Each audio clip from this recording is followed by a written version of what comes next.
नमस्कार। सुर्खियों के बाद खबरें विस्तार से। आपके साथ मैं हूं ललित प्रजापति। शुरुआत करेंगे इंदौर से मिल रही बड़ी खबर के साथ। होटल में भीषण आग लग गई। होटल में मौजूद स्टाफ और बाकी लोगों को सुरक्षित बाहर निकाल लिया गया है। कड़ी मशक्कत के बाद दमकल ने आग पर काबू पाया है।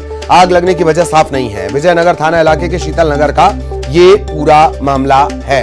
बड़ी खबर इंदौर से आपको बता दें, होटल में भीषण आग लगी। इस दौरान होटल का स्टाफ भी मौजूद था।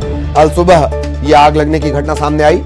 स्टाफ और बाकी लोगों को तत्काल बाहर निकाला गया। कड़ी मशक्कत के बाद फायर फाइटर्स ने इस आग पर काबू पाया, वरना बड़ा हादसा हो सकता था। विजयनगर थाना इलाका लगता है।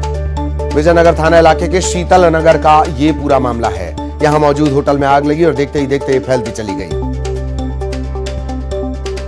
शुरुआती जानकारी के मुताबिक होटल के ऊपरी माले में आग लगी और फिर फैलती चली गई। तत्काल जो होटल स्टाफ है वो बाहर निकला। अच्छी बात यह रही, समय रहते आग पर काबू पा लिया गया। गर्मी बढ़ने के साथ साथ आग लगने की बढ़ती घटनाएं। ये तस्वीर आप देख रहे हैं। स्टाफ और बाकी लोग बाहर निकाल लिए गए। न्यूज 18 मध्य प्रदेश छत्तीसगढ़ पर ये एक्सक्लूसिव तस्वीरें इस वक्त आप देख रहे हैं। इंदौर से बड़ी खबर। होटल में लगी आग और तत्काल लोगों को बाहर निकाला गया। स्टाफ को बाहर निकाला गया। होटल में जो लोग मौजूद थे उन्हें बाहर निकाला गया और आखिरकार आग पर काबू पा लिया गया।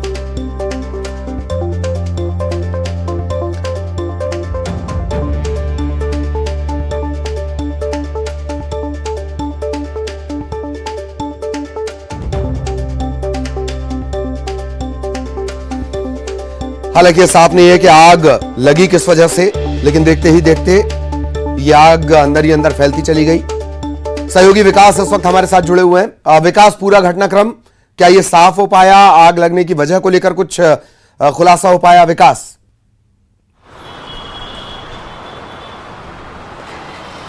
जी बिल्कुल, ये इंदौर के विजयनगर थाना क्षेत्र का मामला है, जहां पर शीतल नगर में स्थित होटल लिली में अचानक आग लगी और आग लगने के कारण शुरुआती वक्त में स्पष्ट नहीं है जानकारी और अनुमान ये लगाया जा रहा है कि शॉर्ट सर्किट की वजह से ये आग लगी। चूँकि गर्मी का वक्त होने की वजह से ओवर हीटिंग के कारण इस वक्त कई बार स्पार्किंग के कारण या शॉर्ट सर्किट के कारण आग लगती ही है और यही वजह है कि इस दौरान fire brigade highly alert mode पर रहता है इन दिनों। और आज जैसे ही सुबह के वक्त में आग लगी, गनीमत ये रही कि बहुत ज़्यादा लोग उस वक्त होटल में ठहरे हुए नहीं थे। तत्काल जो लोग थे उन्हें बाहर निकाला गया रेस्क्यू करके और इसके साथ ही दमकल की टीम ने तत्काल मौके पर पहुंचकर आग पर काबू पाया। गनीमत रही कि कोई बड़ी खबर या कोई दुखद खबर निकलकर, अप्रिय खबर निकलकर सामने नहीं आई, बल्कि समय रहते इस आग पर काबू पा लिया गया। चलिए, बहुत बहुत शुक्रिया विकास आपका इस तमाम जानकारी के लिए। सहयोगी विकास विस्तार से जानकारी दे रहे थे। अच्छी बात यह, समय रहते आग पर काबू। और अब जगदलपुर का रुख करेंगे। बड़ी खबर आपको बता दें, प्रियंका गांधी के बस्तर दौरे को लेकर सियासत शुरू हो गई है। पूर्व मंत्री केदार कश्यप ने प्रियंका गांधी पर हमला बोला। यह भी कहा कि कांग्रेस ने छत्तीसगढ़ की जनता का भरोसा तोड़ा। लगातार हो रहे धर्मांतरण पर सरकार क्यों चुप है? राहुल की राजनीति की तरह अब कांग्रेस सरकार खत्म है। आने वाले चुनाव में कांग्रेस खत्म हो जाएगी, केदार कश्यप कह रहे हैं।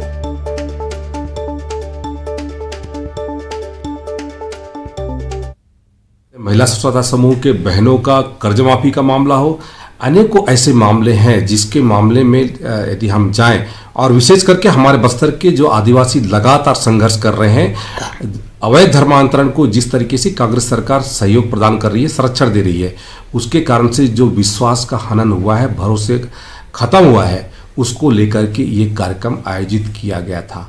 लेकिन जिस तरीके से राहुल गांधी आकर के यहाँ पर बड़ी बड़ी बातें करके चले गए थे और आज प्रियंका वाड्रा भी आकर के बड़ी बड़ी बातें करके चली गई, और जिस तरीके से राहुल गांधी का राजनीति लगभग खत्म, टाटा बाय बाय हो गया है, उसी तरीके से छत्तीसगढ़ में कांग्रेस की राजनीति भी, उनकी सरकार भी खत्म, टाटा बाय बाय की ओर बढ़ती।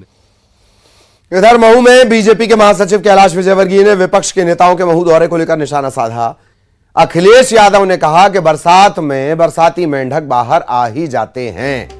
उन्होंने यह भी बताया कि अंबेडकर स्मारक का निर्माण कार्य कैसे बीजेपी ने शुरू करवाया और खुद उन्होंने करवाया जब वो पीडब्ल्यूडी मंत्री थे।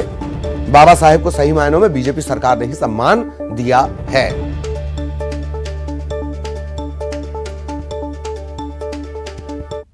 बरसात आती है तो बरसाती मेंढक बाहर आ जाते हैं। ये स्मारक बनाने में मेरी भूमिका थी। उस समय मैं पीडब्ल्यूडी मिनिस्टर था और मुझे ये कहते हुए प्रसन्नता है कि जब बाबा साहब अम्बेडकर कुंभ प्रारंभ किया, ये सलाह भी मेरी थी। और वास्तव में बाबा साहब अम्बेडकर के लिए भारतीय जनता पार्टी ने क्या किया, ये उनके सारे अनुयायी जानते हैं।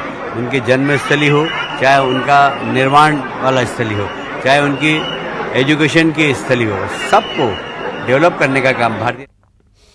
जबलपुर में तुलसी पीठाधीश्वर जगत गुरु स्वामी रामभद्राचार्य ने बड़ा बयान दिया। रामभद्राचार्य ने कहा कि भारत में रहना है तो वंदे मातरम कहना है। सरकारों और नेताओं को जनता का सेवक बनने की नसीहत उन्होंने दी। यह भी कहा कि अखंड भारत होना चाहिए था, लेकिन जवाहरलाल नेहरू की महत्वाकांक्षा ने भारत का विभाजन कर दिया।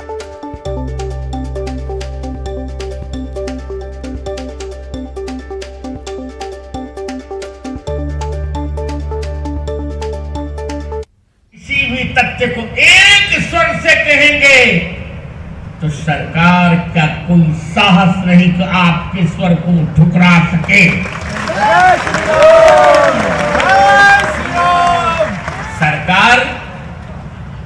सरकार को जनता चुनती है, हम चुनते हैं। सरकार हमसे है, हम सरकार से नहीं है। यहां भाई साहब मत बनो, यहां साहब मत बनो, यहां सेवक बन के जब तक शासक और अनुशासन भारत मां की जन जन का सेवक नहीं बन जाएगा, तब तक समरसता संभव नहीं हो पाएगी। हम तो अखंड भारत चाह रहे थे, पर भारत के प्रथम प्रधानमंत्री की महत्वाकांक्षा ने इस देश का विभाजन करवा दिया। क्या बात करते हो तुम? और देश का विभाजन मजहब के आधार पर किया गया। फिर भी हमने अपनी समरसता बरती कि भारत में यदि रहना है तो रघुबर और यदुबर के होकर रहो तो रह लो, पर भारत में रहोगे बाबर के बन के तो ये तो नहीं होगा।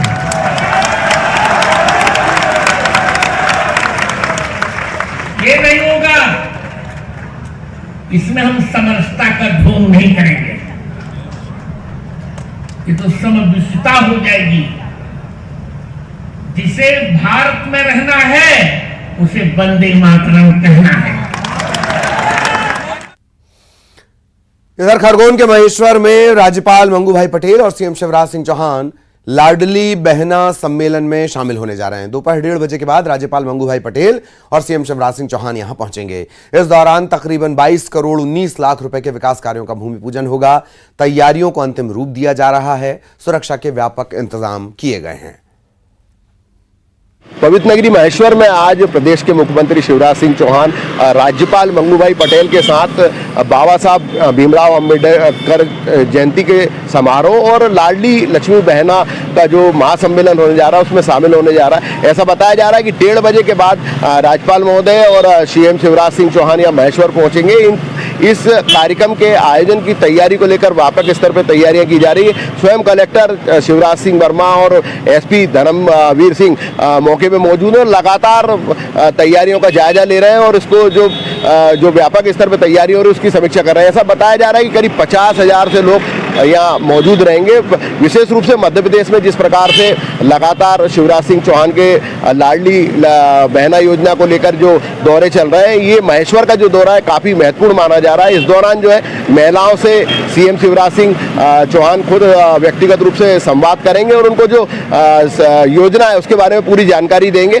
इस आयोजन में प्रदेश के कृषि मंत्री कमल पटेल और जो जिले के प्रभारी मंत्री हैं वो भी रहेंगे और साथ ही तुलसी सिलावट जो जल संसाधन मंत्री हैं वो भी मौजूद रहेंगे। तो कुल मिलाकर ये कहा जा सकता है कि ये जो आयोजन है काफ़ी महत्वपूर्ण है, महेश्वर में होने जा रहा है। इसको लेकर व्यापक स्तर पर तैयारियां की गई है। आशुतोष पुरोहित, न्यूज 18 खरगोन। और इस वक्त मिल रही है महू से बड़ी खबर। अंबेडकर नगर स्टेशन यार्ड में इंजन डिरेल हो गया है। अंबेडकर नगर स्टेशन यार्ड में इंजन डिरेल हो गया है। रतलाम रेल मंडल की 4 गाड़ियां रद्द करनी पड़ी हैं। Doctor Ambedkar Nagar special express इसे भी निरस्त करना पड़ा है। रतलाम रेल मंडल की 4 गाड़ियां रद्द हो गई हैं। बड़ी खबर महू से आपको बता दें, जहां ये तमाम बड़े आयोजन आज हो रहे हैं। सहयोगी अरुण हमारे साथ जुड़े हुए हैं। अरुण, पूरी जानकारी विस्तार से। बिल्कुल, देखिए महू में आज बड़ा जमावड़ा है और 50,000 से 1,00,000 लोग यहाँ पहुंच रहे हैं। और सबसे बड़ी बात है, इसी दौरान जो रतलाम रेल मंडल का डॉक्टर अंबेडकर नगर जो महू रेलवे यार्ड है, वहाँ पर एक लाइट इंजन डिरेल होने के कारण 4 गाड़ियों को रद्द करना पड़ा है। और ये गाड़ियाँ अंबेडकर नगर से भोपाल की एक गाड़ी है, दूसरी गाड़ी भोपाल दाहोद है, तीसरी अंबेडकर नगर रतलाम है जो डेमू ट्रेन है और रतलाम से अंबेडकर नगर के बीच चलती है। इसके साथ ही अंबेडकर नगर स्पेशल एक्सप्रेस है। 4 ट्रेनों को रद्द करना पड़ा है क्योंकि ये डीजल होने की वजह से ये गाड़ियां प्रभावित हुई हैं। तो आप समझ सकते हैं इतनी भारी भीड़ के बीच अगर 4 ट्रेनें निरस्त होंगी तो जो लोग हैं आने जाने वाले उनको असुविधा होगी, यात्रियों को भी असुविधा होगी। लेकिन ये दुर्घटना हुई है, इसके बाद ये 4 गाड़ियां रद्द कर दी गई है। चलिए, बहुत बहुत धन्यवाद अरुण इस तमाम जानकारी के लिए। सहयोगी अरुण विस्तार से जानकारी दे रहे थे। अंबेडकर नगर स्टेशन यार्ड की ये पूरी घटना है जहां पर इंजन डिरेल हो गया और जैसे कि अरुण जानकारी दे रहे थे, आज बड़ा जमावड़ा है, हजारों लाख लोगों के आने का दावा किया जा रहा है। उस दौरान अचानक से, और रेलवे अभी भी साधन है परिवहन का। और अब सीधे आपको लिए चलेंगे, मुख्यमंत्री शिवराज सिंह चौहान ने पौधरोपण किया है। दीक्षा भूमि लंदन, दीक्षा भूमि नागपुर, महापरिनिर्वाण भूमि दिल्ली और चैत्य भूमि जहां अंतिम संस्कार हुआ मुंबई। मुझे कहते हुए गर्व है कि महू में अगर बाबा साहब का स्मारक बनाने का सौभाग्य मिला तो हमें मिला। पंचतीर्थ का निर्माण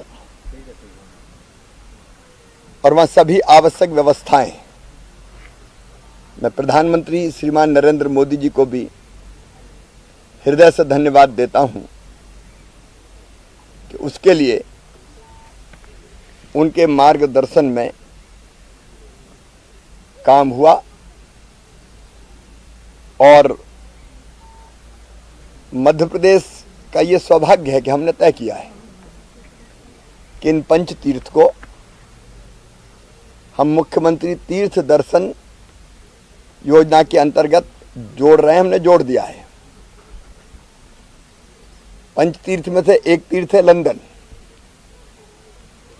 तो 5 तीर्थों को जो डॉक्टर बाबा साहब अंबेडकर के जीवन से संबंधित है, तीर्थ यात्रा के अंतर्गत जोड़ा जा रहा है।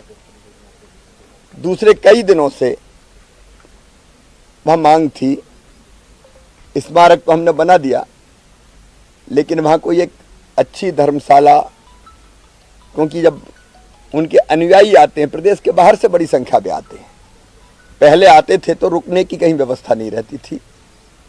स्टेशन पर उतरते थे और अपने हाथों में सामान लेके अपना भोजन भी साथ लाते थे। तब हमने कई वर्षों पहले तय किया था कि डॉक्टर अंबेडकर महाकुंभ का आयोजन होगा। आने वाले सभी जो श्रद्धालु हैं उनकी बेहतर व्यवस्था करेंगे। तब से हमने करना प्रारंभ किया। और अब चूंकि महू की जमीन हमारी सेना के पास थी, वहाँ और कोई जगह मिल नहीं रही थी, लेकिन आज मुझे बताते हुए प्रसन्नता है कि सेना की एनओसी मिल गई है 3.5 एकड़ जमीन के लिए। उस 3.5 एकड़ जमीन को हम संबंधित समिति को लीज पे देके डॉक्टर बाबा साहब मेमोरियल समिति को, वहाँ भक्तों के, श्रद्धालुओं के रुकने की, ठहरने की और जो आवश्यक व्यवस्थाएं वहाँ करनी हो समिति के साथ मिलके, वो भी की जाएगी। आज मैं फिर एक बार बाबा साहब के चरणों में प्रणाम करता हूँ। वो संविधान निर्माता है और हम सब संविधान के अनुसार शासन चलाने का काम कर रहे हैं। लेकिन आज एक प्रश्न मेरे मन में उठ रहा है।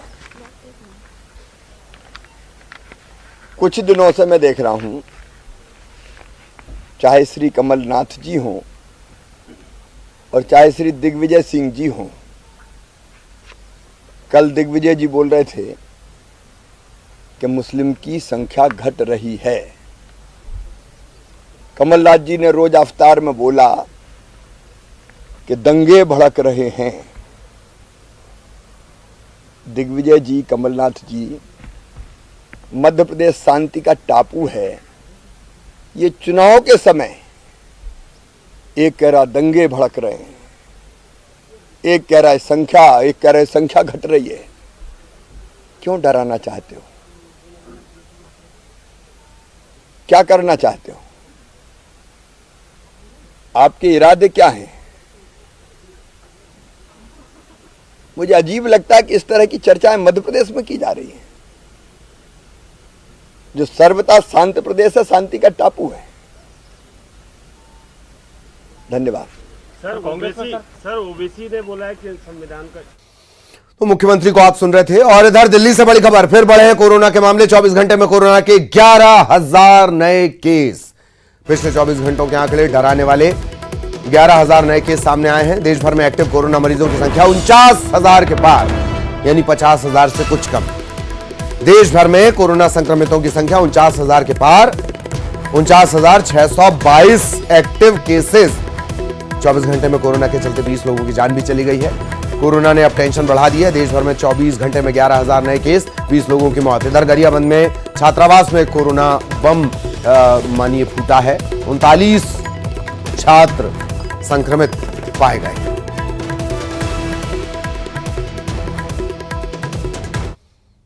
तो एक बार फिर जान लीजिए, गरियाबंद से बड़ी खबर, छात्रावास में कोरोना बम फूटा है। 39 छात्र और छात्राएं कोविड-19 पॉजिटिव पाए गए हैं। मैनपुर में 24 छात्र, हरदीभाटा में 15 छात्र संक्रमित पाए गए हैं। इन्हें आइसोलेट कर दिया गया है, एहतियातन इन्हें अलग रखा गया है और जिले का स्वास्थ्य विभाग हाई अलर्ट पर है।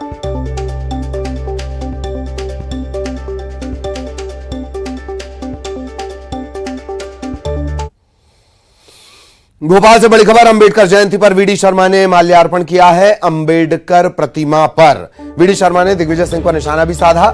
दिग्विजय सिंह चाहते हैं कि अल्पसंख्यकों की आबादी बढ़े।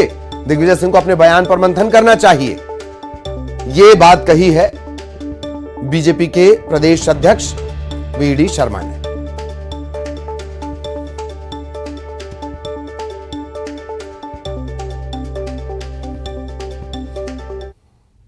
पहले भी वो करते रहे हैं। आतंकवादियों को गले लगा करके जब मोहनचंद शर्मा की शहादत हुई थी बटाला हाउस में, तब जो आतंकवादी था जिसको वो मित्र कहते थे, उसके गले लगने गए थे, वो भी अल्पसंख्यक समुदाय के ही भाई थे। तो वो तो हमेशा से प्रेमी रहे हैं। उनको लगता है कि अल्पसंख्यकों की आबादी कैसे बढ़ाई जा सकती है, तो इस काम में तो पहले से लगे ही थे और लगे। देश के सामने जरूर इस बात को वो लेकर के आए, लेकिन दिग्विजय सिंह जी, आपको जरूर गंभीरता के साथ आपके ऊपर मंथन आपको जरूर करना चाहिए।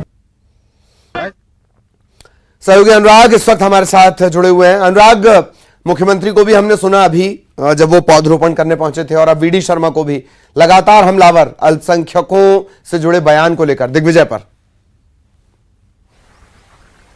बिल्कुल, देखिए, दिग्विजय सिंह ने सागर में एक कार्यक्रम के दौरान, पार्टी की बैठक के दौरान इस बात का जिक्र किया था कि जो मुसलमान हैं उनकी आबादी घट रही है और इसके प्रमाण भी उनके पास हैं। और अब इसी मुद्दे को लेकर बीजेपी दिग्विजय सिंह और कांग्रेस पार्टी पर हमलावर है। पहले बीजेपी के प्रदेश अध्यक्ष वीडी शर्मा ने दिग्विजय सिंह पर हमला बोला और अब मुख्यमंत्री शिवराज सिंह चौहान ने कमलनाथ और दिग्विजय सिंह के बयानों पर कहा है कि क्या देश और प्रदेश के अंदर माहौल को खराब करने का काम कर रहे हैं। पहले कमलनाथ ने कहा था कि हिंसा हो रही है, दंगे कराए जा रहे हैं, और अब जो है दिग्विजय सिंह कह रहे हैं कि मुस्लिमों की आबादी घट रही है। तो चुनाव से पहले माहौल बिगाड़ने का संभावना और आशंका जो है मुख्यमंत्री की तरफ से जताई गई है। जो कुल मिलाकर जिस तरीके से विधानसभा चुनाव नजदीक आ रहे हैं, मुस्लिम तुष्टीकरण की जो बीजेपी कांग्रेस पर आरोप लगाती रही है और जिस तरीके से बयान आया है, उसके बाद अब इस तरह के लगातार मौके। बहुत बहुत शुक्रिया आपका अनुराग इस तमाम जानकारी के लिए। बुलेटिन में इतना ही, नमस्कार।